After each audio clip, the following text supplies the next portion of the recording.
Maintenant que nous avons vu le produit par un scalaire, on va voir le produit scalaire, c'est-à-dire la multiplication scalaire de deux vecteurs. Alors, il y a deux façons de faire un produit scalaire. Donc, la première façon, si on connaît les composantes, et une autre façon, si on connaît les normes et les orientations de chacun des deux vecteurs. Alors, commençons par celle avec les composantes. Lorsque vous multipliez deux vecteurs ensemble, première des choses, la multiplication scalaire de deux vecteurs va donner comme résultat un scalaire et non pas un vecteur. Autrement dit, notre opération, on a besoin de deux vecteurs pour la faire, mais la réponse, ça va être un nombre. Alors, ici, on a l'exemple suivant, le vecteur U dont les composantes sont 4, 2, et le vecteur V dont les composantes sont moins 3 et 5.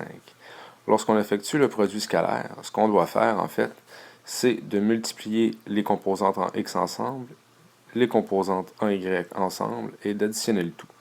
Autrement dit, ici, je vais prendre les deux composantes en X, c'est donc dire que je vais prendre le 4 et le moins 3, et je vais les multiplier.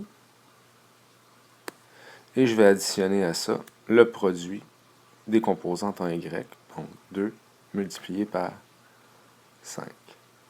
Ce qui va donc me donner moins 12 plus 10, qui est donc égal à moins 2. Alors, la réponse du produit scalaire entre le vecteur U, 4, 2 et V, moins 3, 5, c'est moins 2.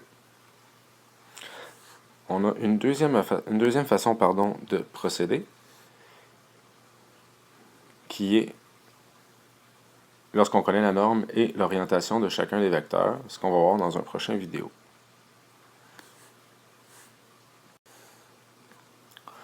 Donc ici, on a deux vecteurs dont on connaît la norme et l'orientation. J'ai donc un premier vecteur dont la norme est de 80 et l'orientation de 40 degrés, et un deuxième dont la norme est de 40 et l'orientation de 120 degrés. On se souviendra d'ailleurs que c'est tout le temps le même exemple que j'utilise, j'ai tout le temps les mêmes deux vecteurs. Alors, première des choses, lorsqu'on connaît la norme et l'orientation, il faut savoir l'angle entre les deux vecteurs. Ici, l'angle entre les deux vecteurs, c'est la différence entre le 120 degrés et le 40 degrés. Donc, si je fais 120 degrés moins 40 degrés, ça me donne un total de 80 degrés. Ça veut donc dire que l'angle ici est de 80. Maintenant que je connais l'angle entre les deux, tout ce qui me reste à faire, c'est de multiplier les normes. Donc, je multiplie 40. Donc, le produit scalaire de U et de V. Donc, la norme de U multipliée par la norme de V.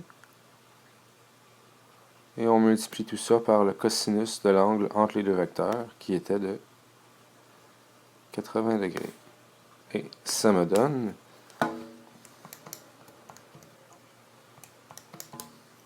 555,67.